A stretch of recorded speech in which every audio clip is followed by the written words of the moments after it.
Cantik juga saya tengok kota Jakarta ni. Banyak bangunan-bangunan pecakar langit. Tapi kenapa diorang tak mau kerja kat sini? Diorang rela pergi dekat Malaysia, masuk lorong tikus. Kenapa di Malaysia banyak pekerja warga asing tidak memiliki apa-apa dokumen? Orang minta derma sekarang ni dekat tengah-tengah jalan lagi. Korang tengok tu Oi. Jakarta kini berubah dipenuhi kereta canggih dan pencakar langit modern membuat warga Malaysia kaget. Namun, kekaguman itu ada juga yang heran, jika Jakarta sudah begitu maju, mengapa gelombang pekerja Indonesia tetap mengalir deras ke Malaysia, padahal Jakarta lebih maju. Di saat yang sama, kecemasan mulai menyelimuti warga jiran. Membludaknya warga asing menimbulkan ketakutan kolektif bahwa mereka akan terasing di tanah sendiri. Bayang-bayang kelam menghantui pikiran masyarakat lokal, mereka khawatir jika dominasi asing tak terbendung, warga Melayu justru akan terpinggirkan dan berakhir hanya sebagai tukang sapu di negeri yang kian dikuasai pengaruh luar. Cantik juga saya tengok kota Jakarta ni. Banyak bangunan-bangunan pecakar langit. Tapi kenapa diorang tak mau kerja kat sini? Diorang rela pergi dekat Malaysia, masuk lorong tikus, jadi illegal.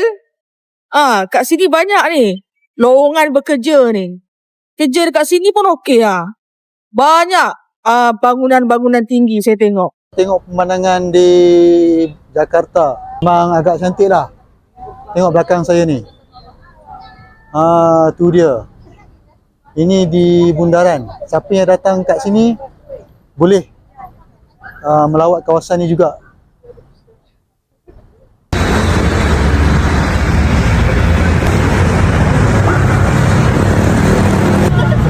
Jam dekat Indonesia macam ni geng. Cuba tengok, banyak gila kereta kat situ. Tapi yang bestnya diorang ni bawa profesional. Tak accident pun dia. Aduh hai.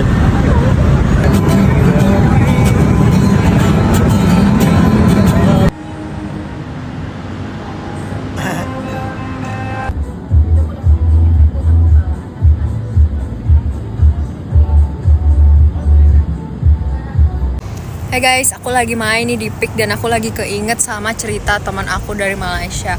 Dia bilang kayak, wah Jakarta semaju ini. Dia lihat pembangunan PIK kan, dan dia lihat sekarang PIK tuh kayak gini.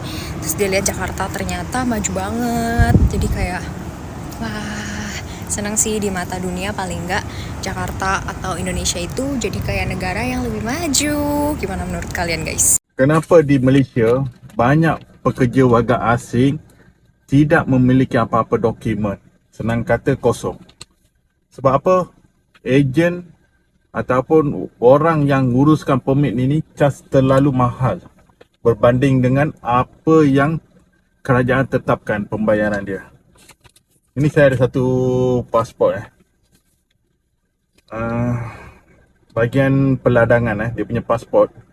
Pas dia hanya RM60. Pas dia. Levy dia RM640. Visa dia RM50, proses dia RM125. Jadi campur-campur dalam RM700 lebih saja dia punya pasport. Tetapi orang ni, saya punya kawan punya pekerja, dia bayar RM2,500 untuk renew.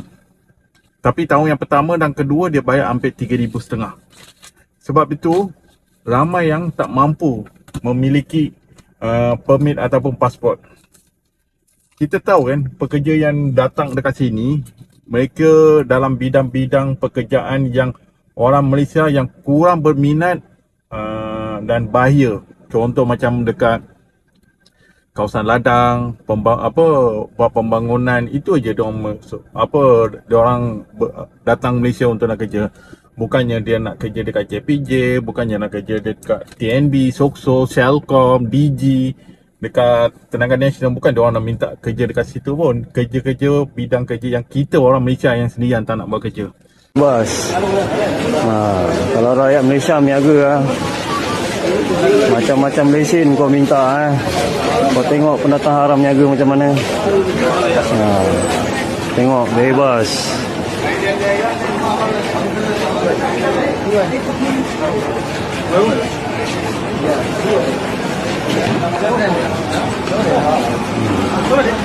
Nampak bebas nampak, kat kaki lima nampak.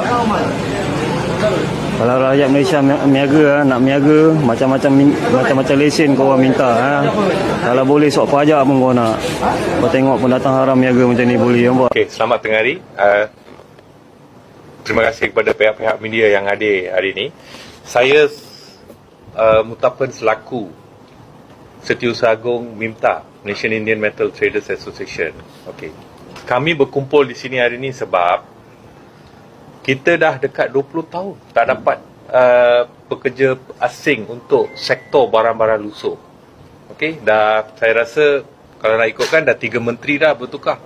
So kita pun dah dengan kita pun dekat 20 tahun dah minta dengan setiap menteri baru yang masuk, Menteri Sumber Daya Manusia dengan Menteri Dalam Negeri. So masalah ni dah tahap yang puncak dah sekarang. Kita dah tenat. Memang semua ahli-ahli minta selaku peniaga barang-barang lusuh ni dah tenat. Betul-betul dah tenat. Kita pun dah tak tahu apa kita boleh buat lepas ni. Sebab kita nak katakan kita nak ajak pekerja warga negara Malaysia. Memang kita dah buat. Tapi diorang tak nak datang kerja dengan sektor ni. Kita nak buat macam mana? Takkan kita nak paksa orang Malaysia untuk kerja. So, kita terpaksa pakai pekerja asing. Lagipun, bila kita menggunakan pekerja asing, kita kena bayar levy, kita kena menyediakan tempat penginapan untuk diorang, kita kena bagi makanan untuk kat diorang. So, kos pun tinggi. Berapa kita nak ada kos tinggi dalam perniagaan? Kalau boleh, kita nak pakai pekerja Malaysia pun. Tak perlu bagi semua. Tak perlu bagi penginapan, tak perlu bagi makan. Kita boleh bagi je gaji 2,000 lebih untuk diorang kerja. Tapi tak ada yang berminat. Kamu tak pernah jumpa bangsa sebaik Melayu. Saya orang yang mengkaji, saya orang yang belajar. Sampai sekarang ni saya belajar lagi. Kalau kamu carilah bangsa-bangsa di dunia, ya, terutama sejarah imigran yang berhijrah di satu tempat, kamu tak akan jumpa orang sebaik Melayu. Kalau ditakdirkan orang Melayu itu tidak beragama Islam, saya tidak fikir kamu dapat layanan yang sebegini baik. Hanya kerana Islam itu yang telah mengetuk pintu hati Melayu ini, menjadikan orang Melayu ini semakin baik, semakin baik. Sebab itu orang Melayu ni apabila dia dengar saja Cina masuk Islam, India masuk Islam, cara dia melayan dia tu, dia please dia, you akan tengok sangat meraihkan. Dia sangat-sangat meraihkan. Kalau dia tengok orang Melayu boleh pakai baju Melayu, boleh cakap Melayu dengan baik, dia boleh makan budu, dia sangat-sangat meraihkan. Kamu tak akan jumpa bangsa ini tempat lain. Sebab itu pelancong-pelancong orang putih yang datang negara kita ni, dia terkejut tengok cara kita melayan tetamu dan sebagainya. Semua ini berlaku kerana orang Melayu telah memeluk agama Islam, dia memahami Islam, betapa pentingnya orang Islam ni berbaik dengan bangsa-bangsa lain. Sebab itu jangan sembang karilah aku dapat A1, SPM, bahasa Melayu dan sebagainya kan. Kalau kamu tak reti nak memahami budaya dan cara hidup majoriti, cara hidup orang Melayu, menghormati penduduk asal, kamu jangan bercakap soal kamu dapat A1 dalam bahasa Melayu dan SPM. Aku langsung tak respect, aku langsung tak kagum, dan paling aku bimbang, bahasa Melayu kamu A1, jiwa kamu komunis. Begitulah ironinya, saat Jakarta melesat maju, Malaysia justru cemas warga lokal akan tersingkir oleh arus dominasi warga asing di negaranya.